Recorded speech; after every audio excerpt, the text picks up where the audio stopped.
Hello नमस्कार सत श्री अकाल। केम छो कसे काय केरो हाल है केना छी अहाँ सब कैसन बानी हाउ आर यू कैसे हैं आप लोग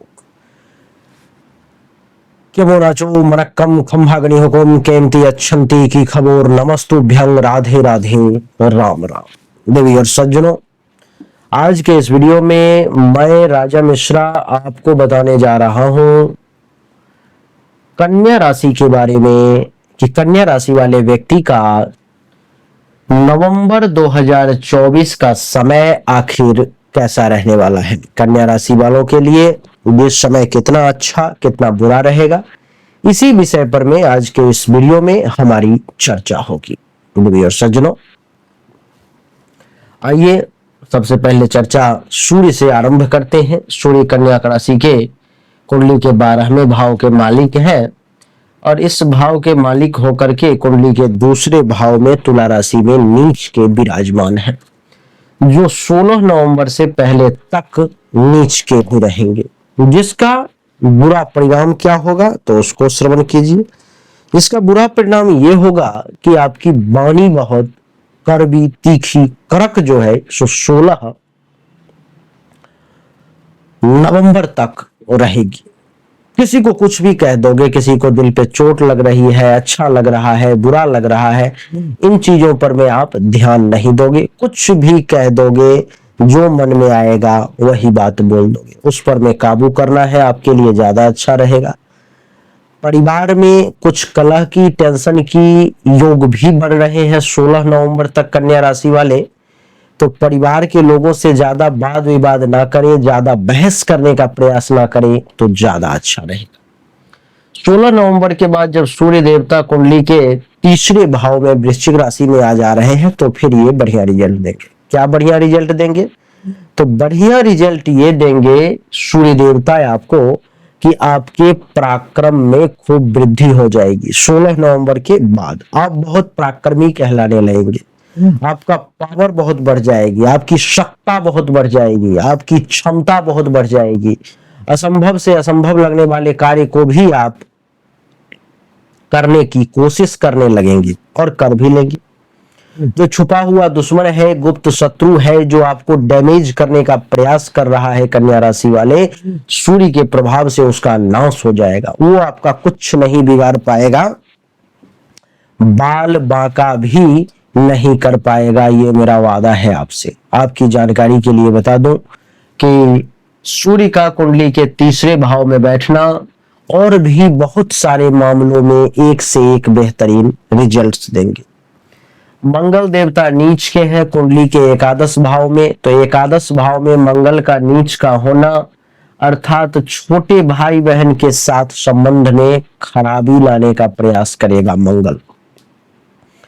मंगल की ये कोशिश रहेगी कि छोटे भाई बहन जूनियर से लड़ाई झगड़ा हो जाए, टेंशन तनाव की स्थिति सामने आ जाए, आप लोगों के बीच में संबंध अच्छे ना हो।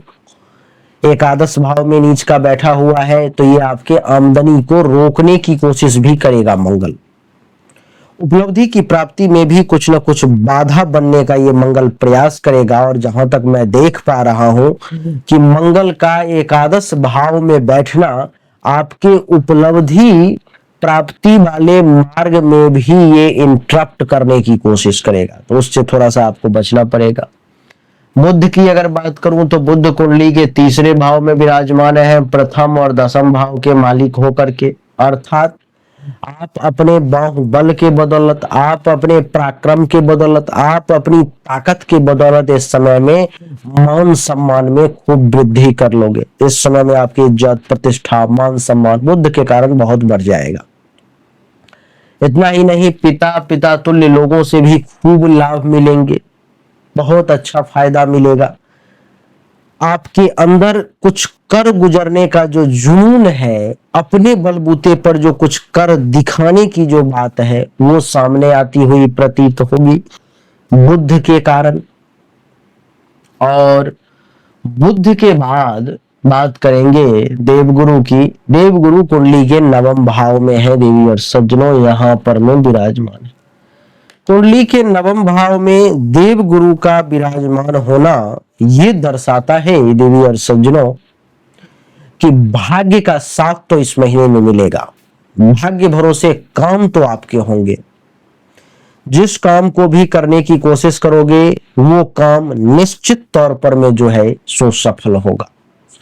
और आपकी जानकारी के लिए मैं बता दूं कि कुंडली के नवम भाव में बैठा हुआ देव गुरु जो है सो आपके लिए ससुराल पक्ष से भी लाभ दिलवाएंगे, और आपके पास जो बुद्धि है, विवेक है, जो जानकारी है, उसका सही इस्तेमाल करके आपको उचित लाभ भी दिलवाने की कोशिश जो है सो देव गुरु निश्चित तौर पर में करेंगे और होगी जानकारी आप। देवी और सज्जनों, देव गुरु का दृष्टि तीसरे भाव पे और नवम दृष्टि पंचम भाव पर में। संतान का सुख मिलेगा, संतान के परफॉर्मेंस में वृद्धि होगी, आपके यश में वृद्धि करवाने का प्रयास करेंगे देवगुरु। आपके चाहने वाले लोगों की संख्या बढ़े, आपके बारे में अच्छी अच्छी बातें हो, आपके बारे में लोग खूब चर्चा करें। इन सब के पीछे जो है सारी चीजें चलती हुई आपके लिए प्रतीत होगी। और आपको मैं बता दूं कि प्रेम संबंध वगैरह अगर कहीं चल रहा है तो उस मामले में थोड़ा सा सावधान रहें, थोड़ा सा सोच समझ करके कदम उठाएं तो ज्यादा अच्छा रहेगा, क्योंकि प्रेम संबंध के मामले में समय थोड़ा सा कच्चा है, थोड़ा सा कमजोर है, तो उस पर में थोड़ा सा ध्यान दें। और शुक्र की अगर बात करूं तो शुक्र कुंडली के तीसरे भाव में 7 नवंबर से पहले तक है, दूसरे भाव के मालिक और नवम भाव के मालिक होकर के तीसरे भाव में, यानी कि इस समय में आपका पराक्रम और आपका भाग्य दोनों हाथ में दो चीज लेकर के शुक्र खड़ा है। तो पराक्रम में भी वृद्धि होगी और भाग्य का भी विशेष साथ निश्चित तौर पर में मिलता हुआ आपके लिए जो है सो प्रतीत हो रहा है। देवी और सज्जनों, आपकी जानकारी के लिए बता दूं कि 7 नवंबर के बाद जब शुक्र कुंडली के चौथे भाव में आ जाएंगे तो नवंबर के महीने में आपके सुख के साधनों को शुक्र बढ़ा करके रख देंगे। आप बहुत ज्यादा सुखी कहलाएंगे। इतना ही नहीं, सुखी ही नहीं, आपके जमीन का, मकान का, गाड़ी का, इन सब का सुख प्राप्ति का भी आपके लिए जो है सुयोग बनता हुआ प्रतीत हो रहा है। जमीन खरीद सकते हो, मकान बना सकते हो, मकान खरीद सकते हो, गाड़ी का शौक पूरा कर सकते हो।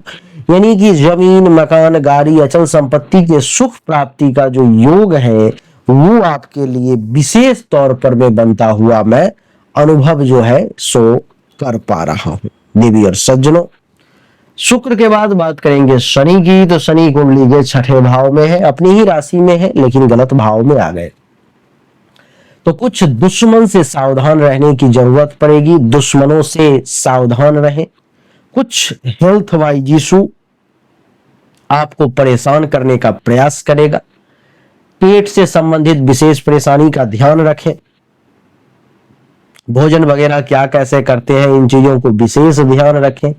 और आपकी जानकारी के लिए मैं बता दूं कि कुंडली के छठे भाव में बैठा हुआ शनि 12वें पर दृष्टि डाल रहा है, तो विदेश से कुछ लाभ अगर आप लेना चाहते हो, विदेश से कहीं कोई अगर आपका कोई कनेक्शन है तो वो बन सकता है। वहां से आपको फायदा जो है सो निश्चित तौर पर में मिलता हुआ प्रतीत हो रहा है।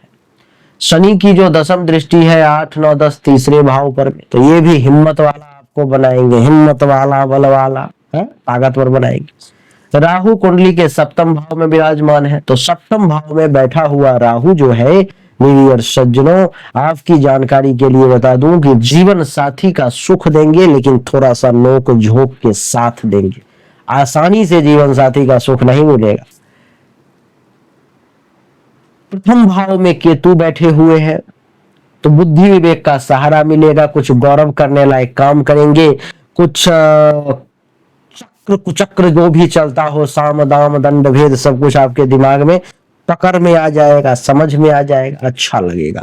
तो देवी और सज्जनों, यही थी कन्या राशि वालों के लिए नवंबर 2024 की कहानी। साल का अंतिम दौर है, कैसा रहेगा वो मैंने बताने की कोशिश की है आपको। उम्मीद जरूर करता हूं कि ये छोटा सा वीडियो आपको अच्छा लग रहा होगा, पसंद आया होगा। अगर आप अपने बारे में पर्सनली मुझसे जानना चाहते हो, जन्म कुंडली या हस्तरेखा से संबंधित, सुनने की उतनी क्षमता है, कलेजे में उतनी ताकत है, वो भाई कितनी भी कड़वी सच्चाई होगी तो सुन सकते हैं। अगर ये है तो आप सामने दिए गए व्हाट्सएप नंबर पर में 7062757996 पर में जरूर मैसेज करें। आपको सही और एक्यूरेट जानकारी निश्चित तौर पर प्राप्त होगी। आप सभी का एक बार फिर से बहुत बहुत धन्यवाद। Thank you so much. जय हिंद, वंदे मातरम। बोलिए राधे राधे, राम राम।